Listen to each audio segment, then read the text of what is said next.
마태복음 16장 13절부터 20절 그리고 마태복음 28장 16절부터 20절 우리 두 본문을 읽도록 하겠습니다. 먼저 마태복음 16장 13절부터 20절까지의 말씀입니다. 저부터 한 절씩 교독하겠습니다.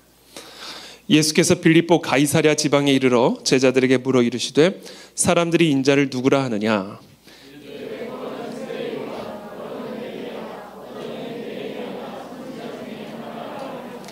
이르시되 너희는 나를 누구라 하느냐?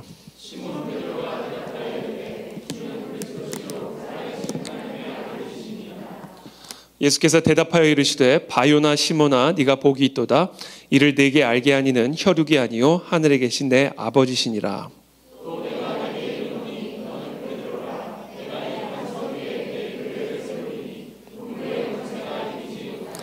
내가 천국 열쇠를 내게 주리니 네가 땅에서 무엇이든지 매면 하늘에서도 매일 것이요 네가 땅에서 무엇이든지 풀면 하늘에서도 풀리리라 하시고 이에 제자들에게 경고하사 자기가 그리스도인 것을 아무에게도 이르지 말라 하시니라.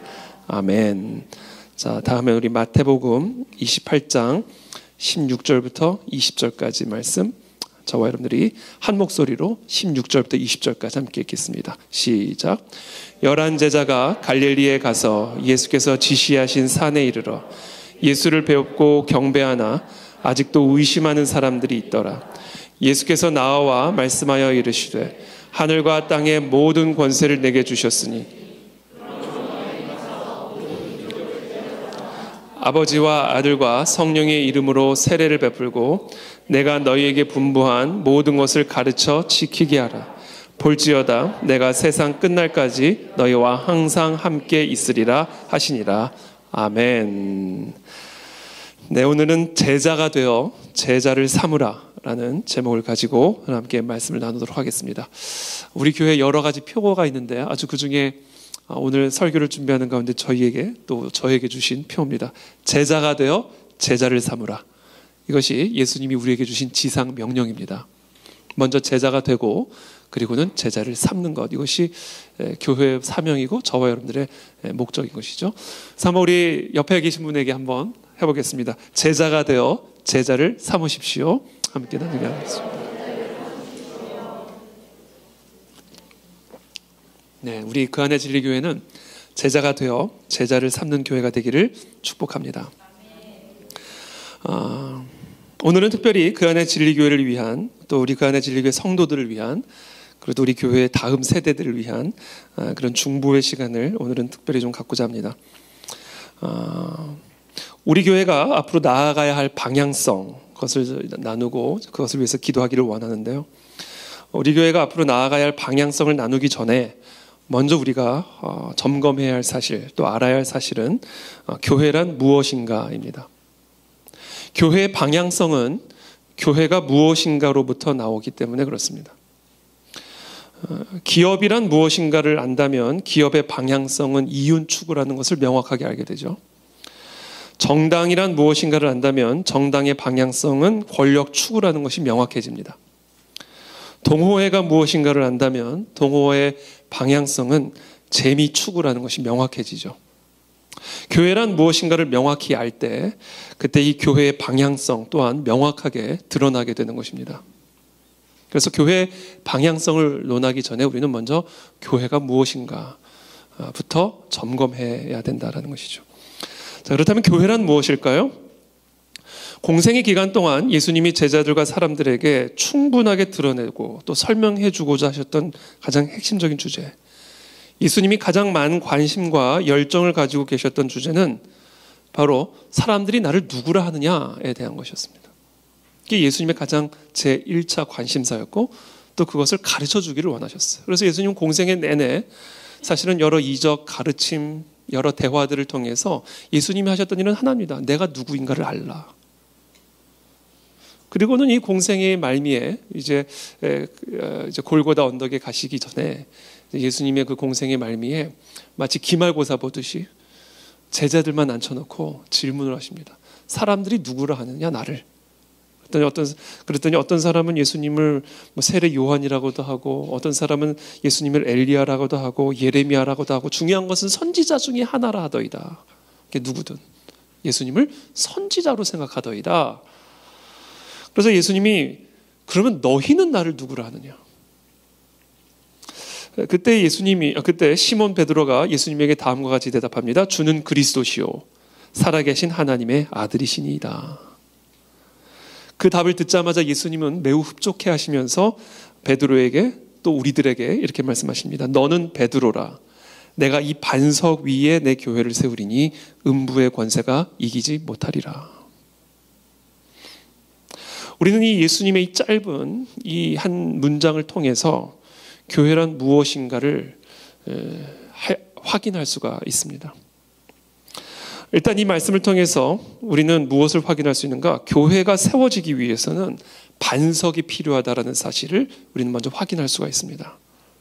그런데 아무 반석이어서는 안 됩니다. 바로 이 반석이어야 됩니다. 너는 베드로라. 내가 이 반석 위에 내 교회를 세우리니 음부의 권세가 이기지 못하리라. 교회 간판 단다고 교회가 되는 게 아니라 교회 이름이 있다고 해서 교회가 되는 것이 아니라 교회는 반석 위에, 근데 아무 반석이 아니라 이 반석 위에 세워져야만 음부의 권세가 이길 수 없는 교회가 되는 겁니다. 그렇다면 이 반석이란 무엇일까? 그러고 보니까 이름이 참 괜찮은 거, 이반석.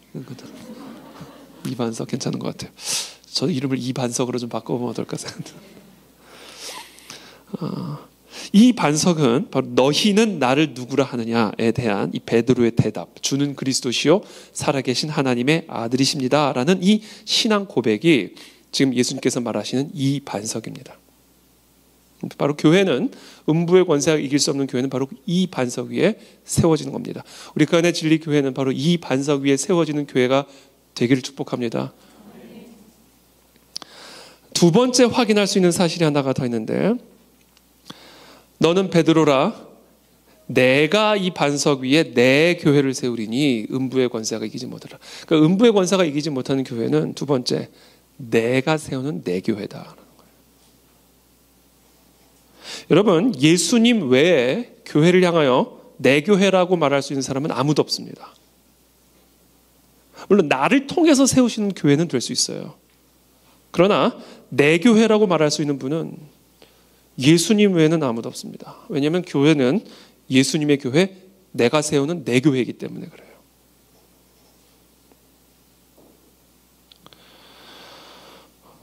한국 교회 안에서 교회 사유화에 대한 논쟁들이 있죠. 대표적인 경우가 이제 교회 담임 목사직을 담임 목사 자녀가 승계할 경우에 한국 교회 안에서는 교회 사유화에 대한 그런 논쟁들이 일어나게 됩니다. 근데 여러분, 사실 엄밀하게 따지면 교회 사유화와 자녀 승계는 별개의 문제입니다. 논점을 흐리는 거예요. 교회 사유화의 본질은 교회의 주인이 사람이 되는 거예요. 그리스도의 뜻이 아니라 사람의 뜻, 그리스도의 가르침이 아니라 사람의 가르침, 그리스도의 꿈이 아니라 사람의 꿈이 지배하고 다스리는 교회가 될 때 교회의 주인이 예수 그리스도가 아니라 사람이 되고 내 교회가 되는 거예요.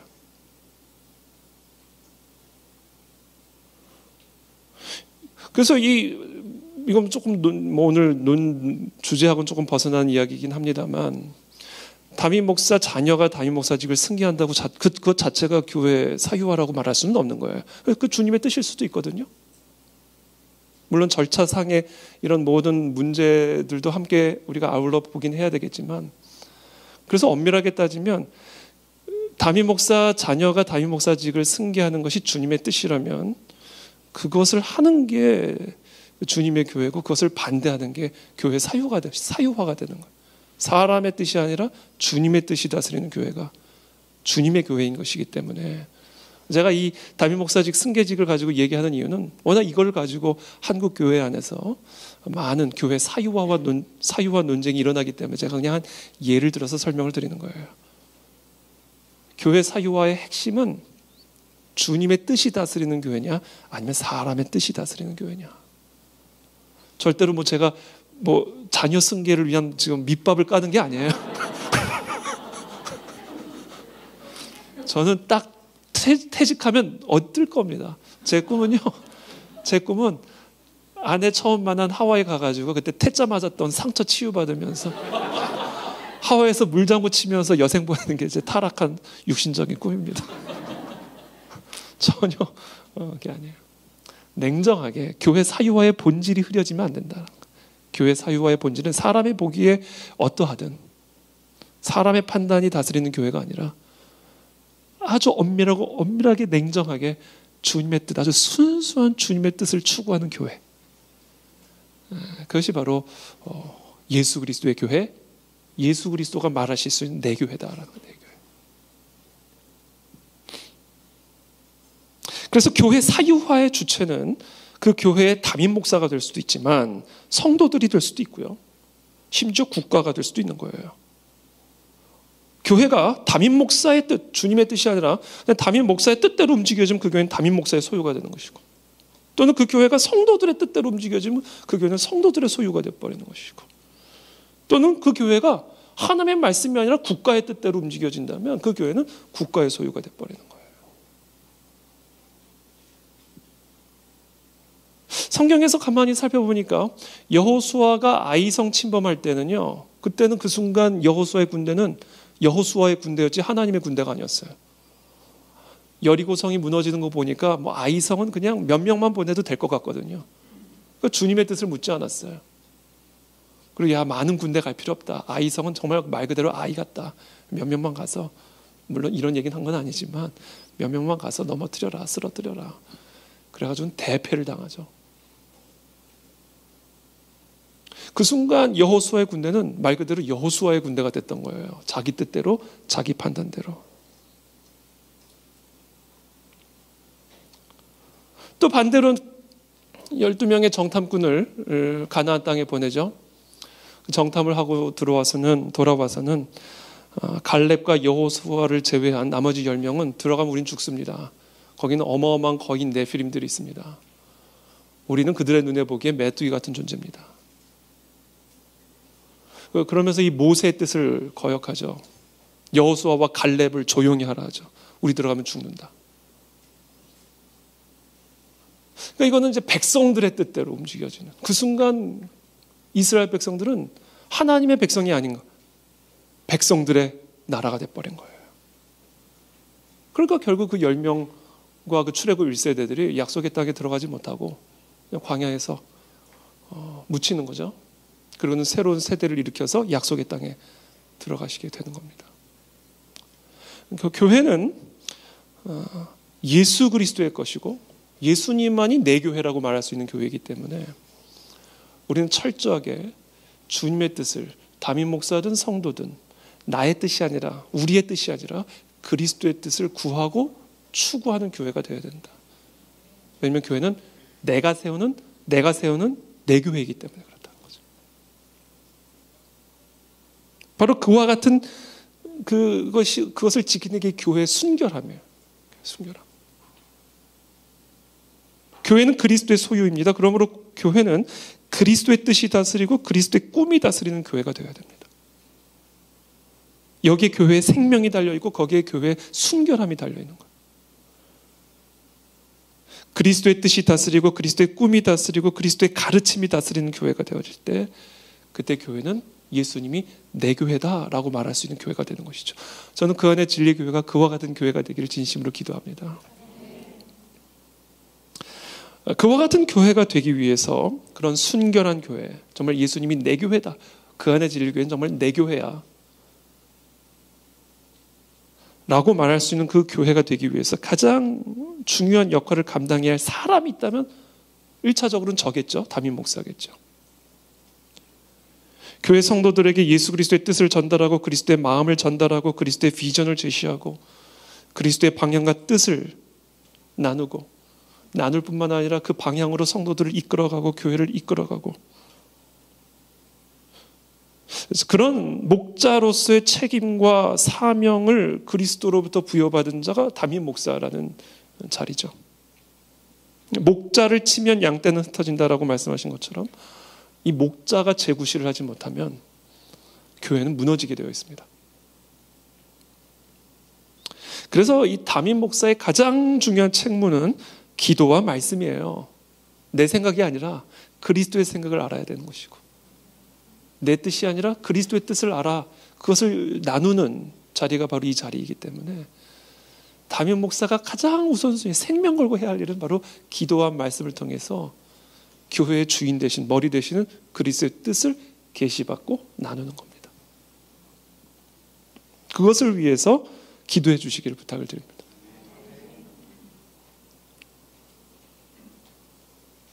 바로 거기에 교회의 순결함과 생명력이 달려 있어요.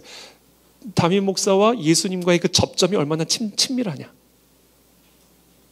거기에 사실 교회의 순결함과 교회의 생명력이 달려 있는 겁니다. 그러나 동시에 담임 목사 혼자로서는 안 된다는 거죠.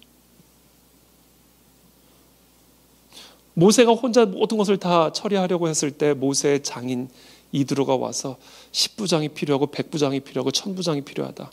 그들을 세워서 너의 일을 좀 나눠라. 그렇게 함으로써 이 거대한 백성들을 하나님의 뜻 가운데로 하나님의 백성이 되도록 하나님의 나라가 되도록 정말 너가 믿고 맡길 수 있는 내가 너에게 맡긴 그 모든 권한과 권위와 책임들을 마음 놓고 위임할 수 있는 그래서 네가 나와 깊이 연결되어 있듯이 너를 통해서 나와 깊이 연결되어질 수 있는 그런 10부장, 100부장, 1000부장을 세워서 이 거대한 나라를 나의 나라가 될 수 있도록 그렇게 사람들을 세워라 이렇게 명령하시죠. 모세에게 여호수아를 붙여주셨죠. 모세에게 아론과 훌을 붙여주셨죠. 예수님은 12제자들이 있었지만 꼭 베드로와 야고보와 요한만을 특별히 그 중에서도 따로 떼어서 항상 같이 다니셨습니다.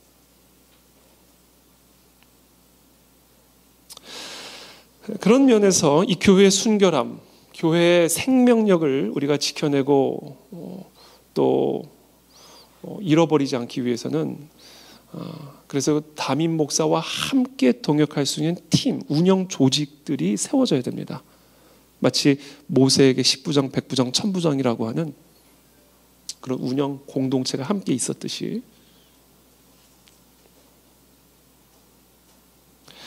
그래서 교회가 담임 목사의 교회가 되지 않으면서 동시에 성도들의 교회가 되지도 않으면서 동시에 세속적인 방식이나 가르침이 지배하는 세상에 속한 교회가 되지 않고 오직 예수 그리스도만이 주인이 되시는 그런 교회, 예수 그리스도의 뜻만이 다스리고 예수 그리스도의 비전만이 다스리는 그런 교회가 될 수 있도록 우리가 준비를 해야 된다라는 거죠. 준비를.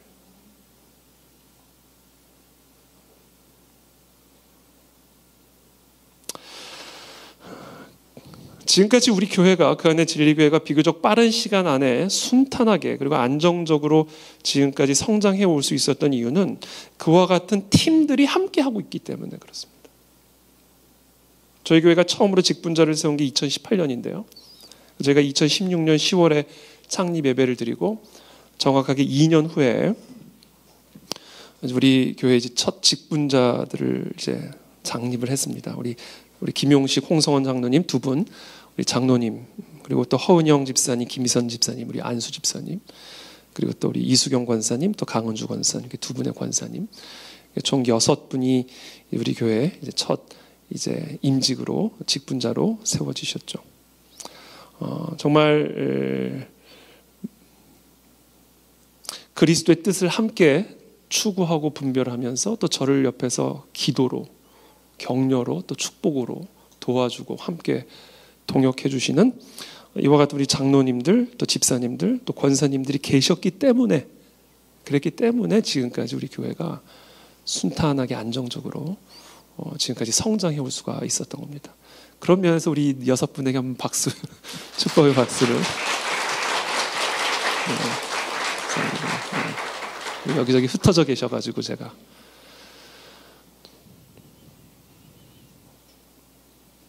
이런 교회 지도자들이 앞으로 계속 일어나야 된다는 거죠.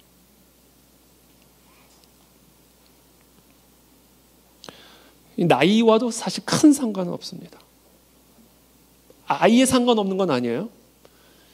이 성숙도와 이 나이가 항상 정비례하는 것은 아니지만 또 완전히 상관없는 것은 아니기 때문에 그러나 나이와도 본질적으로는 큰 상관이 없습니다. 사회적인 지위나 직업군과도 아무 상관없습니다. 성별도 아무 상관없어요.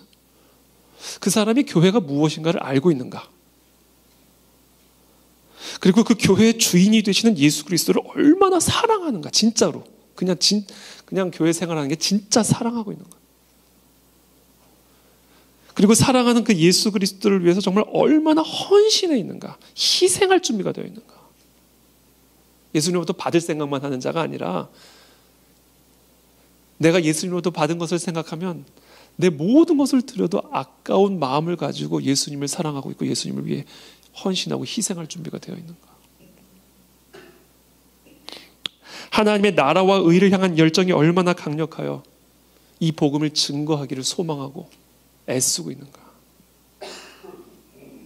기도와 말씀의 삶이 얼마나 다른 사람들이 보기에 모범이 되는가. 또 그와 같은 삶을 살아가는 그리스도의 제자들을 양육하고 일으켜서 지도자의 자리에 세우고자 하는 그런 양육의 마음이 있는가. 이런 분들이 사실은 이 교회의 지도자로 세워지고 저의 동역자로 세워질 때 이 교회는 사람의 교회가 아니라 진정한 예수 그리스도의 교회로, 그리스도께서 이 교회는 내 교회야 라고 말할 수 있는 교회로 세워질 수 있다라는 겁니다. 이게 교회의 생명력이에요. 여기에 달려있는 겁니다. 그래서 교회가 그 안에 진리교회 계속해서 성장해 가면서 제 마음을 누르고 있는 가장 큰 숙제? 부담? 좀 부정적으로 표현하면 염려? 이것은 정말 그리스도의 교회가 될 수 있을까? 이 교회가 앞으로도 계속 내 교회도 아니고 여러분의 교회도 아니고 그리스도께서 이거는 내 교회야 라고 말할 수 있는 그런 교회가 앞으로도 10년, 20년 교회가 계속해서 성장을 하더라도 변함없이 그런 교회가 될 수 있을까? 이게 사실은 지금 이 시점에서 제 마음을 짓누르고 있는 가장 큰 부담이고 숙제고 또 염려입니다.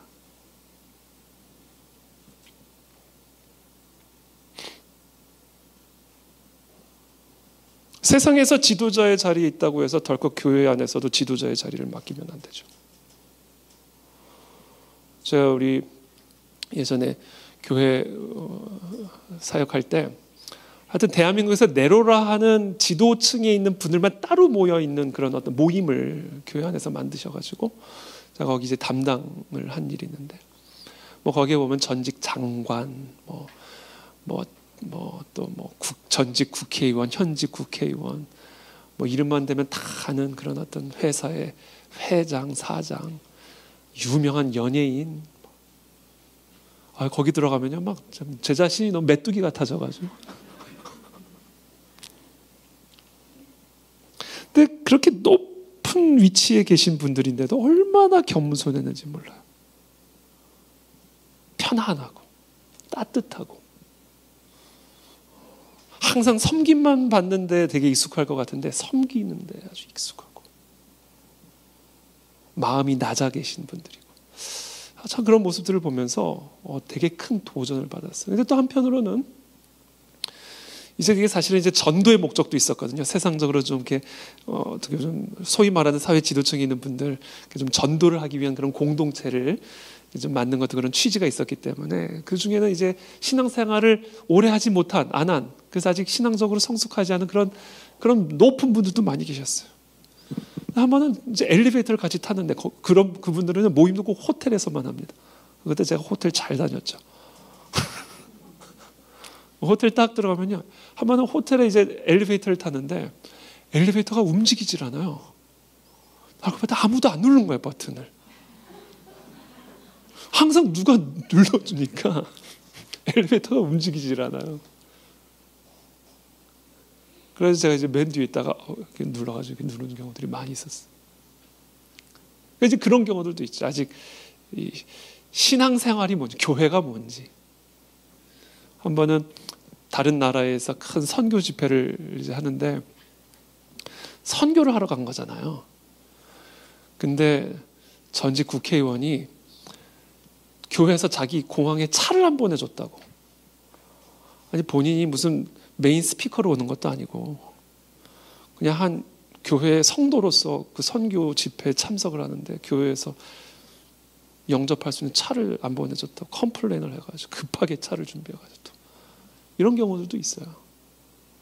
이게 교회가 뭔지를 잘 모르는 거죠.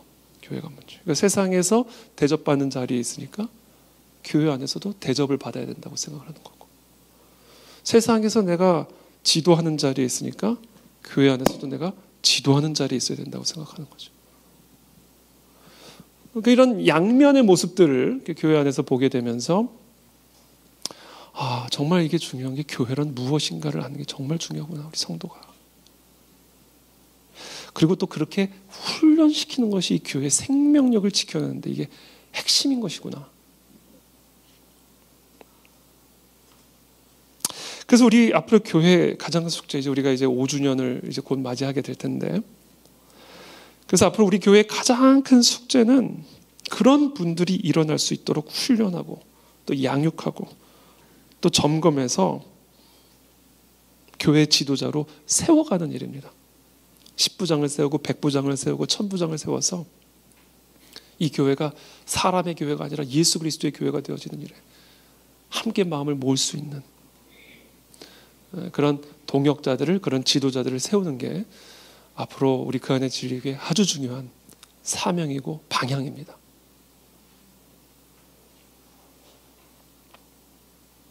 그래서 앞으로 우리 교회의 하반기 그리고 또 내년 앞으로 계속해서 우리 교회 앞으로 우리가 꼭 기억하고 함께 기도해야 할 방향성은요, 그러한 지도자들을, 그러한 동역자들을 세울 수 있는 양육을 시작하는 일이에요.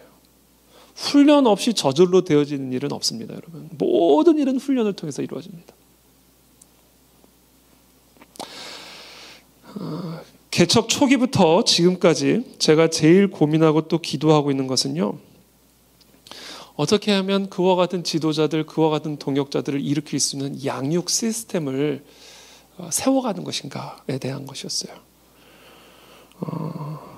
물론 이 기계적인 양육 시스템에 많은 성도들이 질린 분들도 많이 계시고, 또 그런 어떤 양육 시스템의 또 역효과도 우리가 분명히 보고 있기 때문에 이 교회 안에서 이런 어떤 양육 시스템들을 시스템화해가는 것에 대한 반감 또는 거부감도 적지 않은 것을 저도 경험해봐서 알고 있고, 또 그렇게 들어서도 또 제가 알고 있습니다.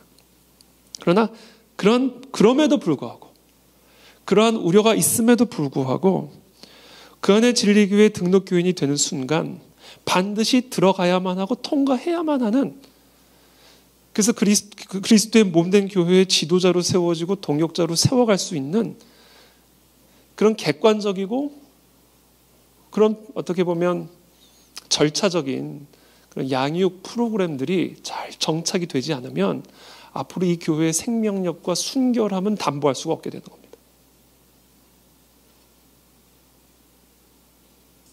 물론 우리 교회의 양육 시스템의 가장 본질, 가장 뿌리에 있는 양육 시스템은 예배입니다. 예배 안에서 안 되는 건 딴 데 가서도 안 되는 거예요. 예배 안에서 모든 게 이루어져야 됩니다, 사실. 우리의 새벽 예배, 우리 금요 철야 예배, 또 주일 예배, 또 1년에 3차례 5일씩 금식하는 에스더 금식 기도회, 이와 같은 기도회, 이와 같은 예배와 집회가 사실은 우리 교회의 양육 시스템의 뿌리요 본질이고 어떻게 보면 가장 핵심이죠. 핵심. 그래서 저의 모든 역량을 저는 이 예배에 다 집중시키는 거예요. 여기서 다 일이 일어나기 때문에 그렇습니다. 이 자리를 통해서 여러분을 하나님이 치유도 하시고 여러분들에게 말씀도 하시고, 사실 이 자리에서 성령 하나님께서 살아계신 하나님의 말씀을 통해서 우리에게 다 말씀하시고 그 말씀을 들으면 양육이 되는 거예요. 그렇잖아요. 그래서 우리 교회의 가장 본질적인 그리고 가장 기초적인 양육은 예배입니다. 그러나 이와 같은 공예배와 또는 순모임을 통해서 이루어지는 그런 양육에 더해서 좀 더 깊이 들어갈 수 있고 좀 더 훈련의 요소가 가미된 양육이 필요합니다. 예를 들면 여기서 지금 제가 1대 다수로 만나잖아요. 그 지금 여러분들의 상황, 여러분들의 지금 마음의 기도 제목, 여러분들 안에 있는 지금 문제점, 갈등 이런 것들을 제가 다 알지 못한 상태에서 성령 하나님이 제 마음에 말씀을 통해서 주신 감동의 메시지를 나누는 거란 말이에요. 일대 다수에게. 물론 그것도 성령님의 역사를 통해서 우리들 가운데 일을 하시지만 거기에 더해서 좀 더 친밀하게 한 사람 한 사람의 마음과 생각 안에 있는 문제들, 갈등들을 듣고 나누고 함께 기도하면서 실제로 그 관계성 속에서 세워지고 훈련되어지는 양육들이 이 공예배를 통해서 이루어진 양육에 반드시 더해져야만 된다라는 거죠.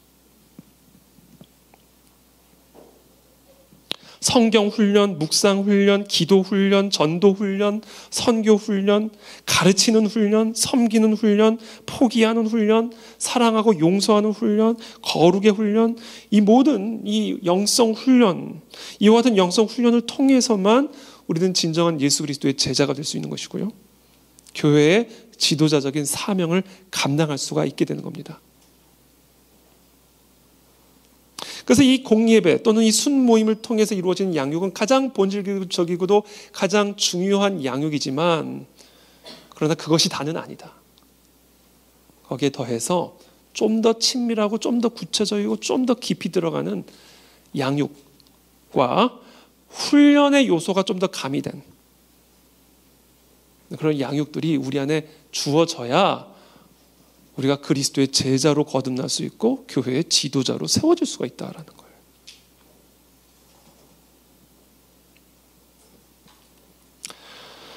거예요. 한순간에 이 모든 양육 시스템들이 한꺼번에 세워질 수는 없습니다. 예전에 제가 섬겼던 교회 양육 시스템을 그대로 가져다가 여기다 딱 그대로 심는 방법도 있을 것이고 또 양육이 강한 여러 교회들을 잘 리서치를 해가지고 그 교회에서 사용하는 방식들을 그대로 차용하는 방법도 있겠지만 그러나 저는 어떤 생각을 가지고 있냐면 그 교회에 필요한 양육 시스템은 그것이 잘 구축이 되기 위해서는 반드시 시간이 필요하고 역사가 필요하다. 시간이 흐르면서 성도들 안에 있는 필요도 좀 점검해 봐야 되고 우리 교회에게 조금 더 주어지는 또 우리 교회에게 조금 더 주님이 주고자 하시는 특별한 어떤 그런 어떤 양육 프로그램들도 한번 점검해 봐야 되는 것이고 그래서 이것을 기계적으로 다른 데서 쓰고 있는 것을 갖다가 딱 접붙이는 방식이 아니라 유기적으로 우리 교회의 토양 안에서 우리 성도라고 하는 토양 안에서 하나님이 그 안에 진리 교회에게 주시는 그 어떤 양육 시스템을 우리가 받아야 된다. 그래서 사실은 제가 개척 초기부터 양육 시스템 제 마음에 계속해서 부담이 있었고 그래서 사실은 이런저런 시도도 해봤어요. 다른 교회에서 성공했다고 하는 그런 양육 교재를 가져다 써보기도 해보고 또 어떤 교회에서 이런 양육 좋다 그러면 또 한번 가서 배워보기도 하고 이것저것 다 시도해보려고도 노력을 했지만 결론적으로는 그렇게 큰 성과를 보지는 못했어요. 그 순간순간 그 프로그램 자체야 괜찮긴 했습니다만 제 마음속에 이건 우리 교회 양육이다. 우리 교회는 이 양육으로 간다. 라고 확신할 만큼의 어떤 확신을 가질 수 있는 그런 양육 프로그램들은 제가 사실은 찾지 못했습니다. 그래서 제 마음의 소원이 뭐였냐면 우리 교회에 맞는 양육 교재를 우리가 직접 개발하는 게 제 꿈이었어요. 여전히 제 마음의 소원입니다. 그리고 그렇게 할 겁니다. 왜냐하면 다른 교회에서 사용했던 그런 양육 교재를 가져다 쓰면 꼭 몸에 맞지 않은 옷 입는 것 같은 그런 느낌이었기 때문에 우리 교회 성도님들을 양육할 수 있고 훈련시킬 수 있는 양육 교재는 우리 교회 안에서 만든다라는 그런 기본적인 입장은 지금도 변함이 없습니다. 그러나 제가 동시에 또 깨달은 게 뭐냐면 우리 교회의 양육 교재, 양육 시스템을 개발하기 위해서는 일종의 어떤 포맷이 좀 필요하다는 생각을 좀 하게 됐어요. 포맷. 제 마음속에 사실은 교회 개척 초기부터 계속 맴돌았던 양육 교재가 하나 있었는데요. 그것을 시도하려 하다가 머뭇거리고 시도해보려 하다가 머뭇거렸어요. 그게 뭐냐면 바로 이 1:1 제자 양육 성경 공부입니다. 혹시 들어보셨죠? 다? 1:1. 특별히 온누리 교회에 계셨던 분들은 아마 이 교재에 대해서는 다 익히 들으셨을 거라 생각됩니다. 사실 우리 온누리 교회는 사실 이 1:1 제자 양육으로 성장한 교회입니다. 온누리 교회 하면 딱 두 가지였어요. 큐티와 1:1. 전 성도가 큐티를 하고 전 성도가 1대1을 합니다. 근데 제가 이것을 마음에는 있었지만 시도하지 못했던 이유, 또 시도하기를 머뭇거렸던 이유는 일단 너무 길어요. 4개월 정도를 해야 됩니다. 1대1로. 일주일에 한 번씩 만나가지고 약 16주를 이 교제를 가지고 다루는 게 이제 좀 깁니다. 그래서 이 양육 교제를 이제 익숙하게 해온 분들 가운데서는 아주 이 1대1 제자 양육에 아주 그냥 옹호자, 아주 애호가가 있는 반면에 이거 너무 형식적이고 나중에는 이게 좀 너무 지루해지고 지친다. 이런 또 관점들도 좀 많이 있었어요. 그래서 제가 사실은 이거를 좀 이렇게 시도하는 것에 대해서 머뭇거렸던 이유이기도 합니다. 제가 부목사로 사역했던 이 온누리 교회에서는 이 1대1을 해야만 뭐든지 할 수가 있습니다. 그러니까 1대1 양육을 하지 않고는 아무것도 못해요. 세가적으로 등록한 분들은 무조건 1대1 제자 양육을 받았어야 되고요. 그걸 또 연결을 시켜줍니다. 그러니까 이게 어떨 때는 되게 형식적이 되는 거예요. 그냥 막 행정적으로 막 연결시켜줘 버리니까. 또 양육을 받은 다음에 또 양육을 꼭 해야만 합니다. 자기가 양육을 받은 다음에는 이걸 가지고 반드시 양육을 또 해야 돼요. 그래서 몇 명 이상을 양육해야만 직분을 받을 수가 있습니다. 그러니까 교회의 지도자가 되려면 제자가 돼서 제자 삼아야 된다는 거예요. 그래서 양육을 하는 사람을 양육자라고 불렀고 양육을 받는 사람을 동반자라고 불렀습니다. 그래서 동반자 과정을 수료를 하고 나면, 그러니까 양육을 받고 나면 양육자 과정이 따로 있었어요. 그래서 이 교제를 가지고 어떻게 양육을 할 수 있는지에 대한 훈련을 또한 10여 주를 받습니다. 그것을 이제 양육자 반 또는 양육자 과정이라고 그래요. 그래서 그 양육자 과정을 이제 수료를 해서 양육할 수 있는 자격이 주어지는 거죠. 그래서 그 다음부터는 이제 양육을 하는 거예요. 뭐 순원도 양육하고 교회 안에 들어온 초신자도 양육하고 이런저런 가정의 어려움과 문제들을 갖고 있으면 또 이 교제를 툴로 삼아서 상담하면서 양육하고. 그러니까 이게 아주 좋은 중요한 양육의 툴로 또는 심지어 상담의 툴로서 이 교제가 사실은 아주 유용하게 사용이 되고 있는 거죠. 그래서 저는 물론 이 교제가 갖고 있는 약점도 있어요. 일단 교제가 너무 많아요. 길고. 사실은 조금 더 요약을 하면 훨씬 더 좋을 것 같은데 하여튼 내용이 많은 점이 조금 약점이기는 합니다. 그런데 또 아주 좋은 장점이 있는 게 뭐냐면 누구든지 배울 수 있고 누구든지 가르칠 수 있다는 거예요. 이게 아주 좋은, 그러니까 제자가 되고 제자를 삼을 수 있는 아주 좋은 툴이 될 수 있다는 장점이 있고요. 또 다른 장점은 말 그대로 1대1이에요. 1대2도 아니고 1대1입니다. 그래서 서로를 깊이 이해할 수 있고 서로를 깊이 나눌 수 있는 아주 좋은 툴이 될 수가 있고, 또 이 교제 자체가 여러분들이 보시면 알겠지만 기독교 신앙의 가장 본질적인 것을 다룹니다. 그러나 동시에 이것이 그냥 단순한 교리 교육이 아니라 기독교 신앙의 가장 본질적인 내용을 토대로 한 삶의 나눔이 이루어지는 거죠. 그래서 사실 이 교제를 가지고 있으면 사실은 누구나 어디서든지 전도를 할 수도 있고 교육을 시킬 수도 있고 또 상담을 해줄 수도 있고 말씀 안에서 교제를 이룰 수도 있고, 그런 면에서 이 1대1 제자 양육은 참 큰 도움이 될 거다라는 확신은 제가 갖고 있습니다.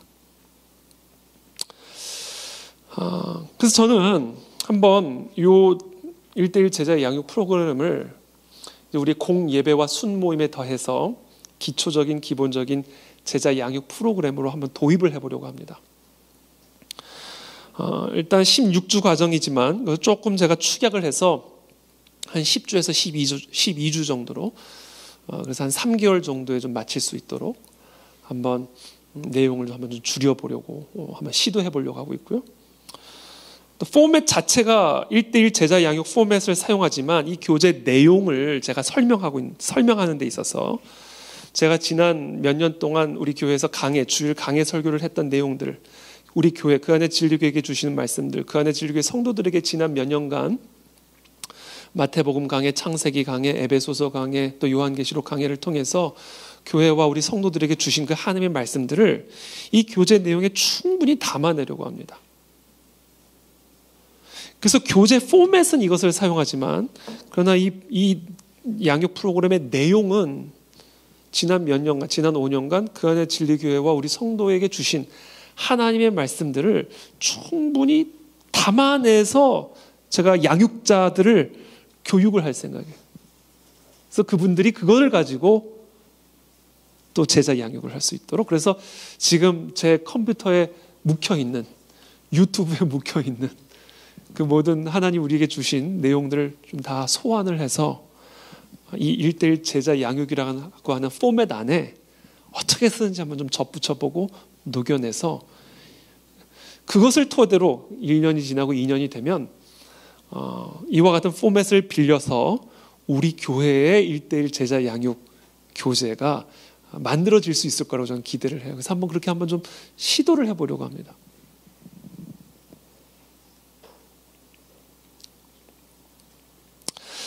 이것을 위해서 먼저 우리 교회 순장님들을 먼저 대상으로 제가 양육자 반을, 제1회 양육자 반을 올해 하반기에 좀 열려고 해요. 그래서 우리 순장님들이 먼저 양육을 받아서 양육자가 되면 순 안에 있는 순원들, 좀 신앙이 연약하거나 초신자들이거나 새신자들이거나 또는 여러 신앙적인 갈등 가운데 있는 분들을 딱 1:1로 만나서 일주일에 한 번씩 부름카페 얼마나 좋아요. 찬송가 들으면서 10% 할인 커피 마시면서 이렇게 서로 나누고 삶을 나누고 말씀을 가르치고. 그래서 저는 우리 부름카페가 평일에 우리 성도님들이 1:1 하는 분들로 가득 차 있으면 참 좋겠다는 생각을 좀 합니다.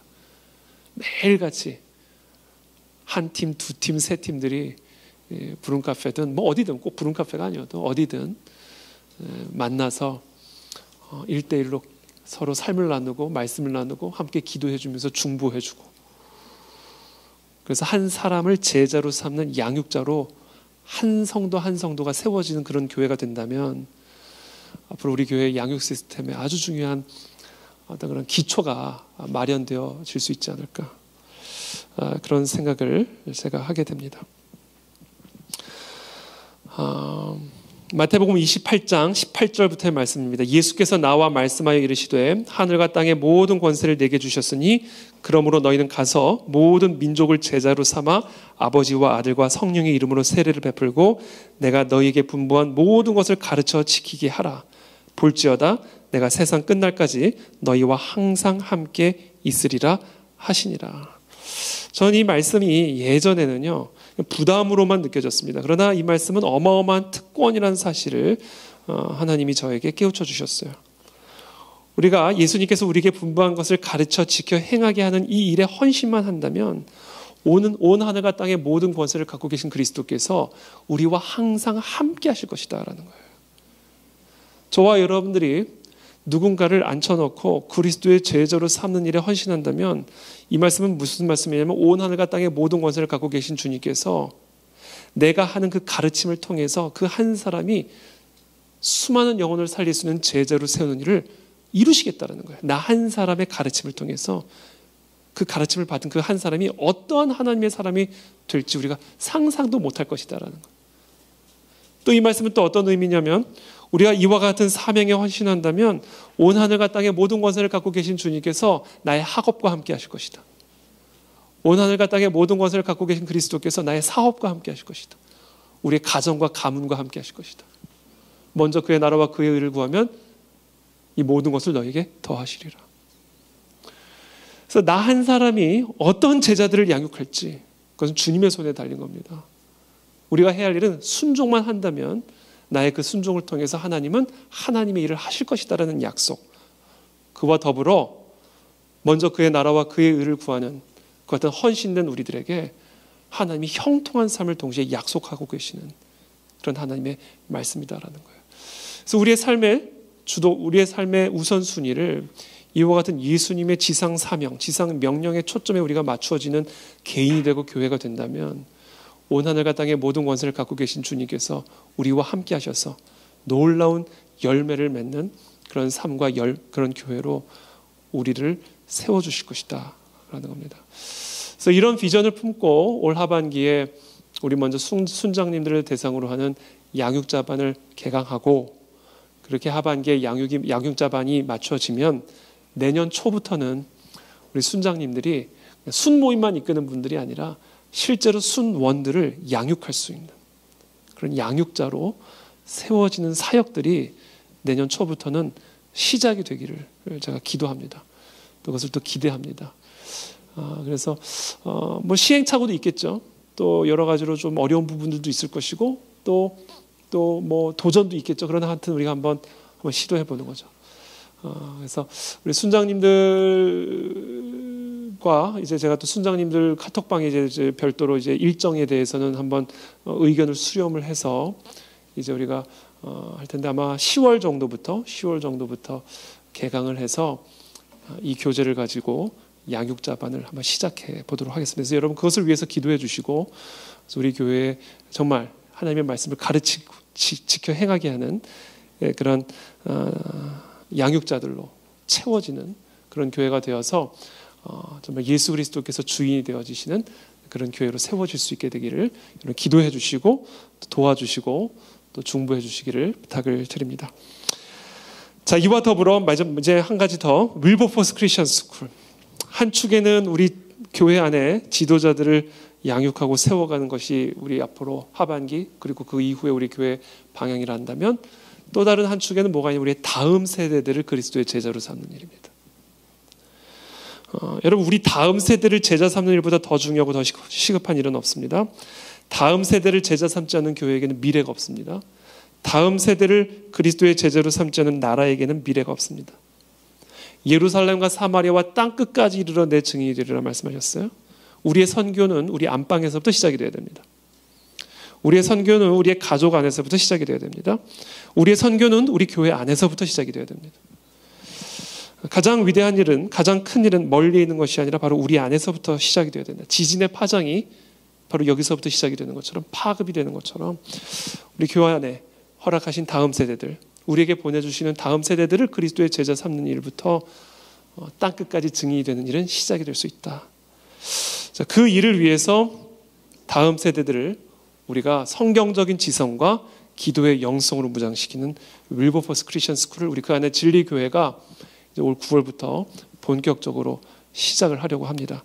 그래서 지금 그 일을 지금 총괄해서 진행을 맡고 있는 우리 김지영 사모가 나오셔서 우리 교회, 우리 학교의 방향, 또 비전, 하나님이 우리에게 주시는 마음들을 여러분과 함께 나누고 또 함께 오늘 기도하는 시간을 갖도록 하겠습니다. 우리 김지영 사모님 나오실 때 큰 박수로 환영해 주시면 감사하겠습니다. 할렐루야. 잠깐 기도하도록 할게요. 기도하겠습니다. 하나님 감사합니다. 오늘 이 밤에 주님 이 자리에 함께 하신 것을 우리가 믿음으로 바라봅니다. 우리의 영의 눈을 열어주시옵소서. 특별히 다음 세대를 향한 하나님의 마음과 뜻과 생각과 하나님의 기대와 하나님의 열정이 하나님 이 자리에 모인 우리 모두에게 임하는 하나님 복된 밤이 되기를 소망합니다.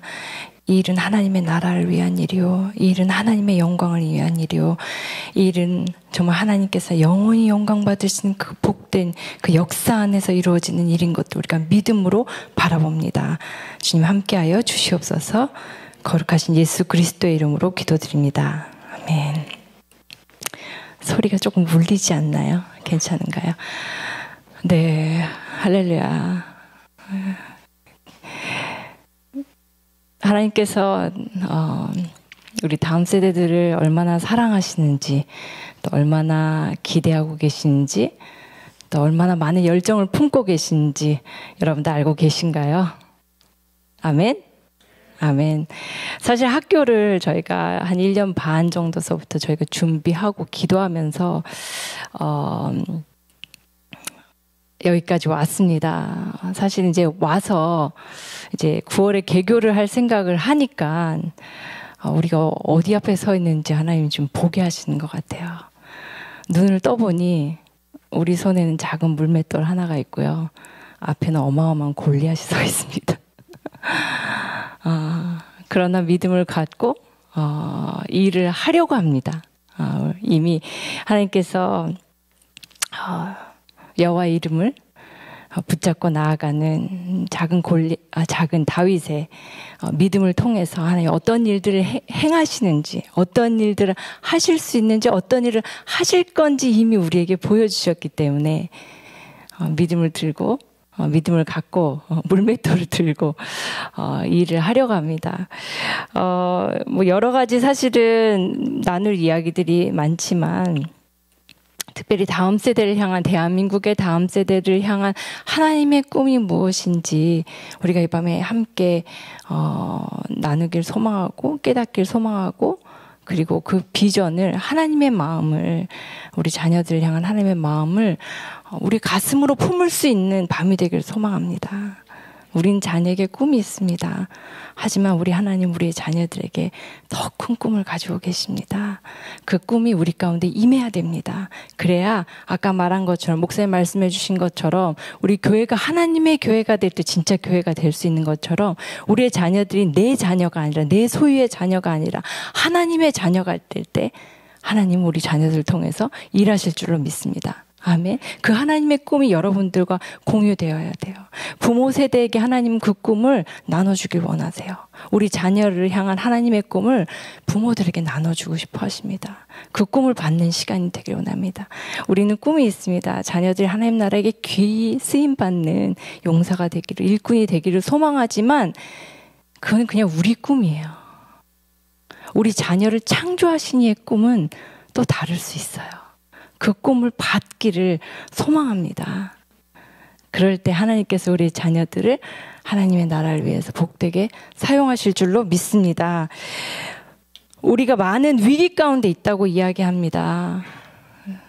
우리가 특히 대한민국이 현재 많은 위기 가운데 있습니다. 놓여 있습니다. 영적으로나 사회적으로나 정치적으로나 또 경제적으로나 여러 가지 다각도의 방면에서 위기에 있다라고 우린 실제로 그것들 많이 체감하고 있죠. 뭐 위기의 원인은 여러 가지가 있을 수 있겠지만, 다양한 것들이 있겠지만 본질적인 이유 전 두 가지가 있다고 생각합니다. 첫째는 대한민국을 세우신 하나님의 뜻과 계획과 섭리와 사명을 잃어버렸다. 두 번째는 대한민국의 교육을 우리가 적에게 뺏겼다는 거예요. 여러분, 전 세계에서 가장 교육에 성공한 나라가 어디라고 생각하십니까? 어디요? 잘 안 들려다. 여러 이스라엘도 있고, 유대 민족, 교육하면 우리가 떠올릴 수 있는 많은 선진국들이 있어요. 제가 얼마 전에 교육을 이제 준비를 하면서, 학교를 준비하면서, 하나님 우리가 어디를 모델로 삼아야 되겠습니까? 이 세상에서 또 지금 전 세계에서 교육을 가장 잘한 나라가 어디입니까? 라고 이제 묵상을 하고 있는데 탁 떠오른 나라가 있었어요. 어디였을까요? 북한이에요. 북한이요? 어떻게 북한이 교육을? 태어난 지 1년서부터 타가소에 맡겨진 그 아이들은요, 평생 주체 사상으로 교육되어집니다.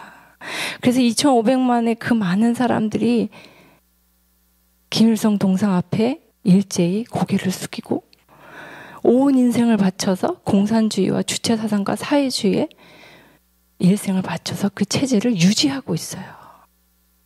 이 교육의 힘이에요. 갑자기 억울한 생각이 들었어요. 진짜 북한이 교육을 너무 잘하는구나. 교육이 뭔지를 아는구나. 교육으로, 평생 교육으로 그 사상에 그 물들어 있는 색깔이 빠지지 않도록 학교 다니는 기간 안에, 교육기간 안에서만 하는 게 아니잖아요.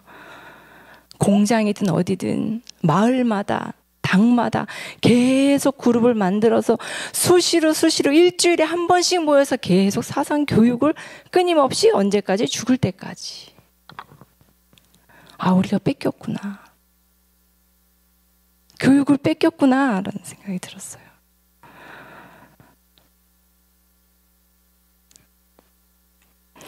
오늘 우리가 들은 말씀에도, 우리 읽은 말씀에도 가르쳐 어떻게 하라고요? 지키게 하라. 가르쳐라는 말이요, 성경에 엄청 많이 나와요. 구약에 하나님께서 율법을 주시고 계명을 주시고 규례와 율례를 주시고 가르쳐. 가나안에 들어가기 전에 신명기를 통해서 뭐라 그랬어요? 너희 자녀에게 이걸 가르쳐.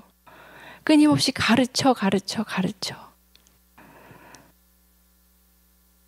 하나님 우리에게 부탁하십니다. 이 교육이 하나님 얼마나 중요한 건지 우리에게 너무나 많은 시간 반복적으로 이야기하고 계신 거예요. 교육이 중요한 거예요.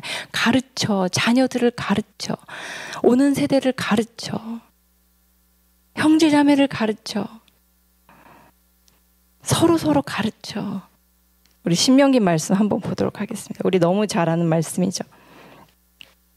신명기 6장 4절부터 9절까지의 말씀입니다. 우리 다 같이 한 목소리로 한번 읽어보도록 하겠습니다. 시작.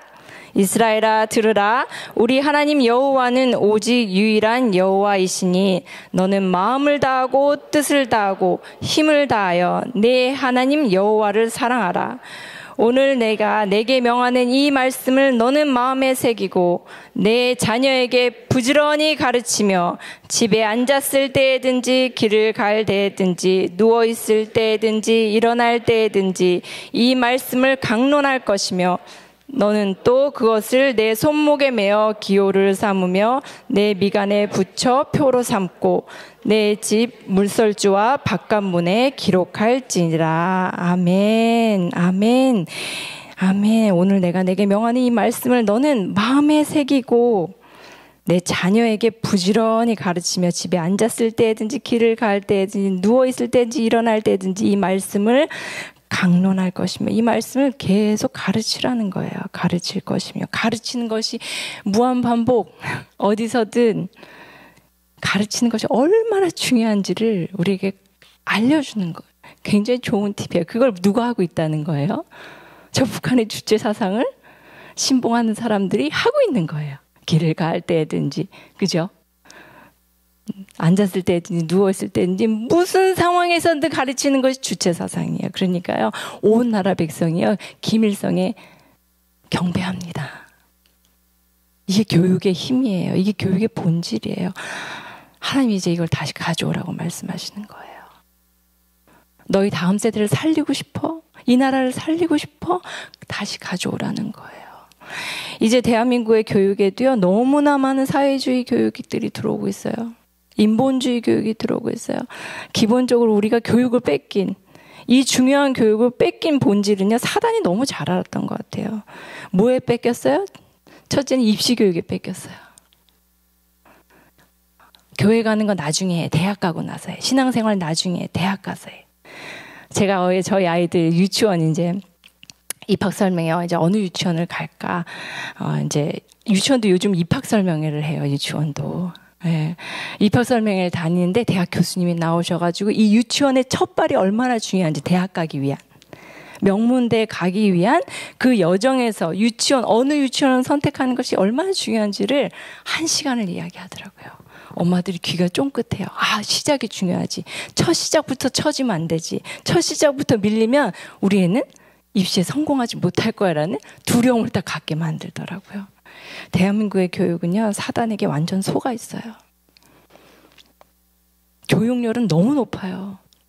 그냥 잘못된 교육을 향해 가고 있어요. 하나님의 말씀이 없는, 이 땅을 창조하시고 하나님의 창조 질서 안에 설 때에만 샬롬을 누릴 수 있는 그 말씀의 본질이 없는 교육으로 달려가고 있는 거예요. 입시 교육이요.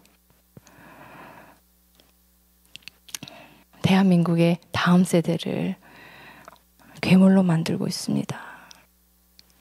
그 다음 뭐예요? 인본주의 교육이에요. 하나님 없는 교육.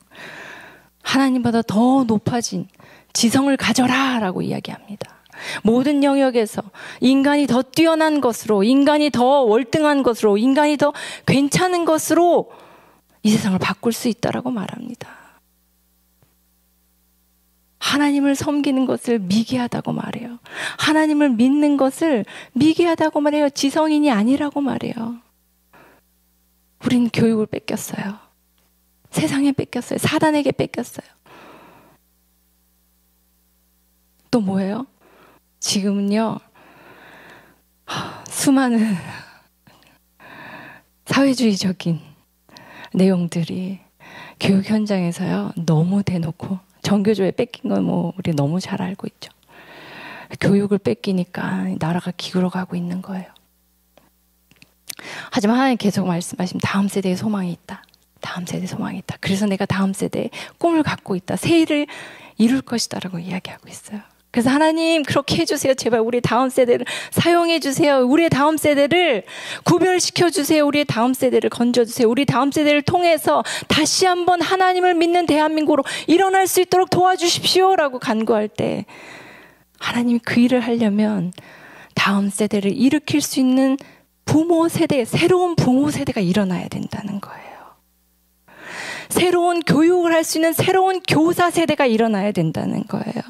새로운 하나님의 영적 가치를 붙잡고 일어날 수 있는 전사와 같은 이 교육의 흐름을 꺾어낼 수 있는 어른 세대가 일어나지 않고는 다음 세대가 있을 수 없다라고 말씀하시는 거예요. 이 일에 너희가 얼마나 헌신하겠냐는 거예요. 이 일에 너희가 얼마나 피눈물을 흘리면서 이 기울어가는 교육의 침몰하는 배를 다시 일으켜 세우겠냐는 거예요. 하나님이 우리의 지경을 넓히고 계십니다. 여러분, 우린 그냥 유행처럼 대안학교 하나를 만들려고 하는 게 아니에요.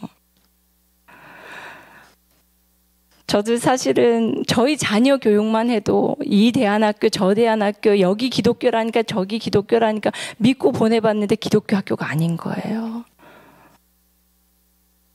저 스스로도 아이들 10년 년을 교육하면서 굉장히 많은 갈등이 있었어요. 어려움이 있었어요. 그래, 그럼 포기하자. 교육에 하나님이 없어요. 공교육을 어렵게 나와서 찾은 대안학교들이 기독교가 아닌 거예요. 하나님이 없어요. 역시나 입시에 묶여 있어요. 인본주의에 묶여 있어요. 성경을 가르치는데 하나님하고 상관없는 성경을 가르치고 있어요. 너 잘 되는 거, 네 인생 축복하실 하나님을 믿고 열심히 공부하라는 거예요. 이게 성경적이지 않잖아요. 하나님을 위한 인생이어야 되는데 하나님이 너를 위해서 일하실 거라는 거예요. 학교를 사실은 기대하는 마음으로 기도하면서 준비를 했더니 이게 어마어마한 프로젝트더라고요. 이게 정말 어마어마한 프로젝트라고요. 그런 하나님이 우리에게 맡기셨어요. 그 안에 진리교에게 맡기셨습니다. 아멘? 그래서 기대가 돼요. 항상 기도하는 거야. 하나님, 알면 알수록 보면 볼수록 우리가 이걸 할 수 있다고요? 하나님이 말씀하시는 거예요. 우리가 아니라 내가 너와 함께 할 때 할 수 있다는 거예요. 내가 너 같은 물맷돌에 함께 할 때, 기름 부을 때 골리앗을 칠 수 있다라고 말씀하시는 거예요. 하나님, 교육의 본질을 우리가 다시 찾아오게 해 주십시오. 하나님, 우리가 놓치고 있던 것들 다시 찾아오게 해 주십시오. 저 북한의 2,500만이 교육에, 여러분 통일되면 제일 먼저 뭐가 들어가야 돼요? 교육이 들어가야 돼요. 왜냐하면 교육으로 말미암아 유지되고 있는, 잘못된 주체 사상의 교육으로 말미암아 유지되고 있는 정권이기 때문에 통일되면 제일 먼저 교육이 들어가야 돼요. 성경적 기독교 세계관의 교육이 들어가야 돼요. 그 일을 하나님이 지금부터 준비하라고 하시는 거예요. 그게 윌버포스 크리스천 스쿨이에요. 쉽지 않아요. 많은 고민들이 있습니다. 어려움들이 있습니다. 그러나 하나님이 할 수 있다고 말씀하십니다. 격려하십니다. 왜? 하나님이 하실 거기 때문에. 그리고 방향을 정해주신 거예요. 진짜 기독교 교육. 그리고 이 땅에 잘못된 교육을 꺾을 수 있는, 틀어낼 수 있는 그런 교육을 하라고 말씀하십니다. 이 일을 위해서는 군대가 일어나줘야 돼요. 우리 아이들을 다시 되찾아올 수 있는 부모 세대가 먼저 군대로 일어나야 돼요.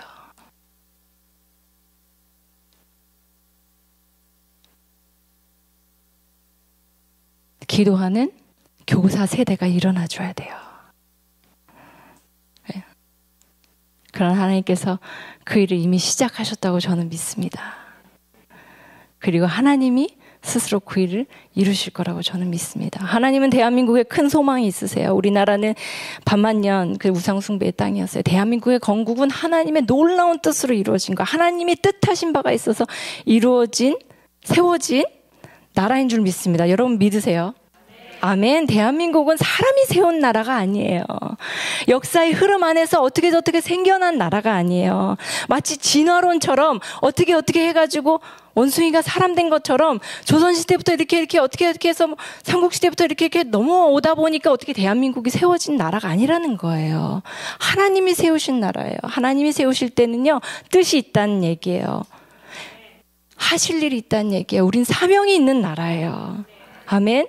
믿으시길 바랍니다. 하나님이요, 그래서 정말 짧은 시간에 어마어마한 일들을 하셨어요. 구한마을에 들어오신 선교사님들의 피를 통해서요, 그 순교를 통해서요, 복음이요 어마어마하게 퍼져나갔고요. 정말 일제 강점기 때 그 고난 속에서 교회들이 기도하기 시작했어요. 믿음이 성장하기 시작했어요. 대한민국 건국이라는 어마어마한 역사적인 일들을 하나님이 이루셨고요. 초대 대통령을 통해서 기독교 정신으로 세워진, 기독교 정신이 뭔지도 국민의 90%가 아무것도 몰랐어요. 그런데도 기독교 정신으로 세워진 나라예요. 그 질서, 기본 질서 자체가.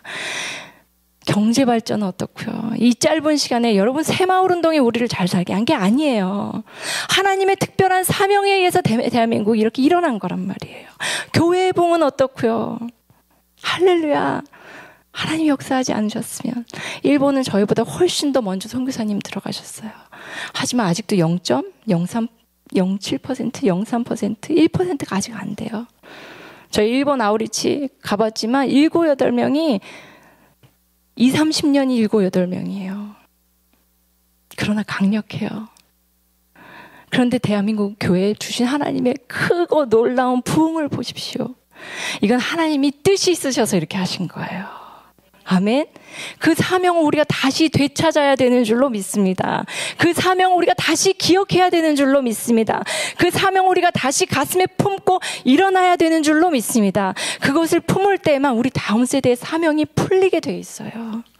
다음 세대를 무엇으로 교육해야 되는지 알게 되는 거예요. 열쇠가 거기에 있다는 거예요. 대한민국의 사명을 풀어낼 때, 다시 풀어낼 때 대한민국의 다음 세대가 무엇을 향해서 어떻게 나가야 되는지를 우리가 제시할 수 있다는 거예요. 부모 세대가, 깨어있는 부모 세대가, 눈이 열린 부모 세대가 그 일을 할 수 있다고 주님은 말씀하십니다. 그리고 그 일을 할 때 하나님 다음 세대를 통해서 정말 통일한국이라는 어마어마한 일들을 이루실 거예요. 통일한국은 끝이 아닙니다. 통일한국을 통해서요, 하나님이 복음이 서진하는 엄청난 역사를 이루실 거예요. 그 시작점이 통일한국인 거예요. 그래서 이렇게 어마어마한 싸움이 있을 수밖에 없는 거예요. 사단도 가만히 안 있거든요. 대한민국의 운명과 대한민국의 사명을 사단도 너무 잘 알고 있기 때문에 영적 공격이 이렇게 심한 거예요. 이 조그만 나라에.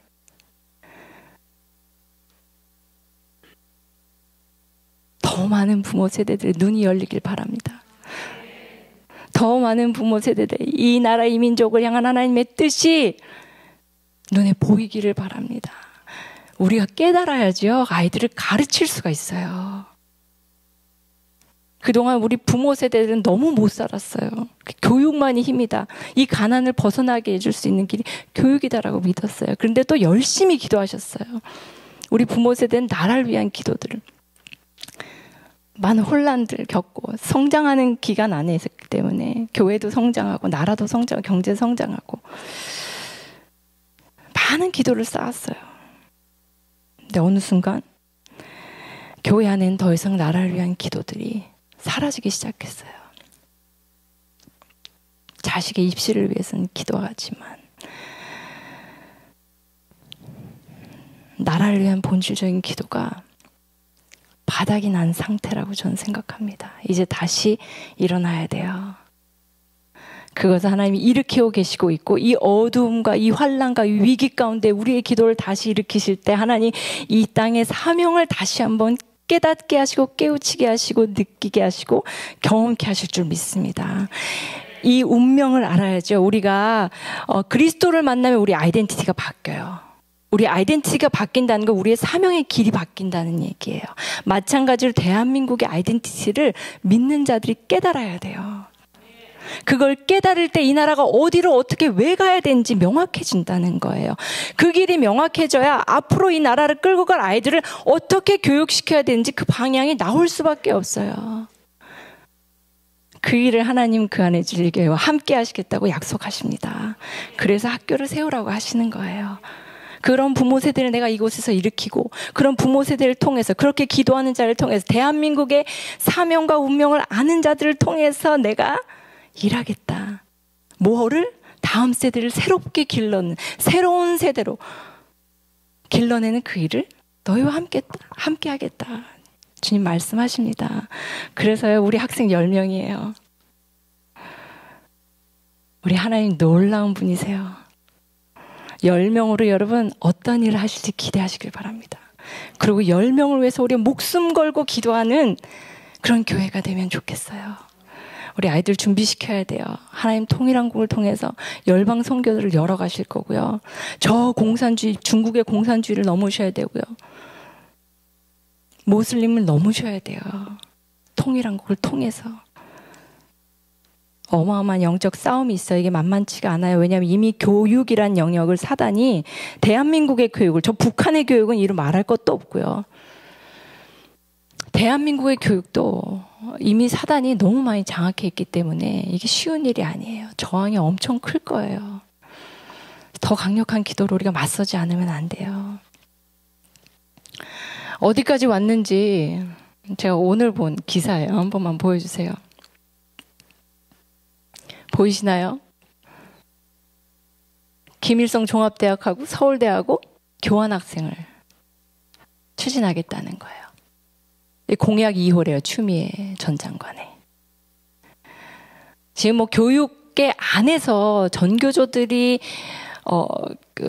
학교들마다 이렇게 보내는 지침은요, 정말 이루 말할 수 없어요. 북한 미화, 뭐 이거는 뭐 우리가 진짜 눈 뜨고 볼 수 없을 만큼 끔찍해요. 이제 공약이라니까 신세대 평화라고 돼 있죠. 신세대 평화.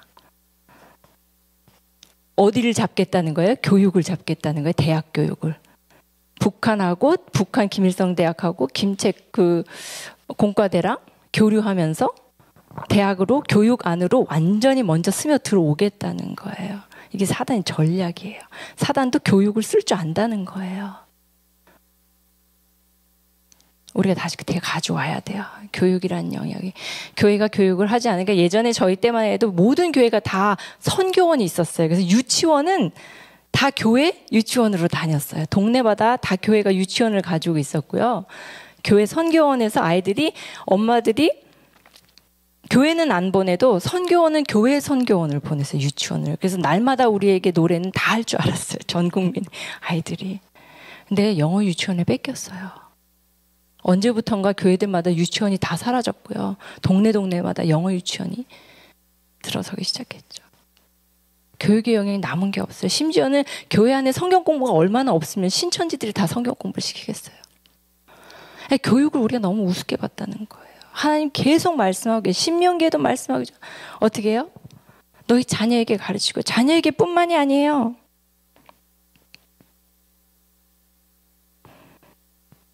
하나님께서 명하신 이것을 집에 있든지 길을 갈 때 일어날 때든지 누워있을 때든지 항상 이 말씀을 강론하고 내 손목에 메고 내 미간에 표로 삼고 문설주에 붙이고 바깥문에 기록하라.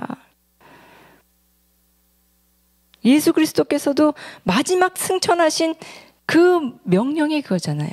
내가 너에게 분부한 모든 것을 가르쳐 지키게 하라. 교회는 교육하는 곳이에요. 하나님의 말씀뿐만 아니라 하나님이 본질인 모든 삶의 영역들을 가르치는 곳이 교회예요. 이제는 정말 싸움으로 되찾아올 때가 된 줄로 믿습니다. 그것만이 다음 세대를 살릴 수 있는 길이고 이 나라 이 민족을 살릴 수 있는 길이라고 믿습니다. 아멘. 아멘. 학교를 세운다고 해서 많이 기도도 해주시고 걱정도 해주시고 또 많은 그 염려 또 있으신 줄 압니다. 그러나 이건 우리가 꼭 해야 돼요. 꼭 해야 되는 하나님께서 우리에게 맡겨주신 영광스러운 사명인 줄로 믿습니다. 그래서 이 일에 그 안에 즐거운 모든 부모 세대가 깨어 일어나길 소망합니다. 혹 저희 학교에 다 못 온다 할지라도 그게 중요한 게 아니에요. 저 학교 홍보하러 나온 거 아니에요.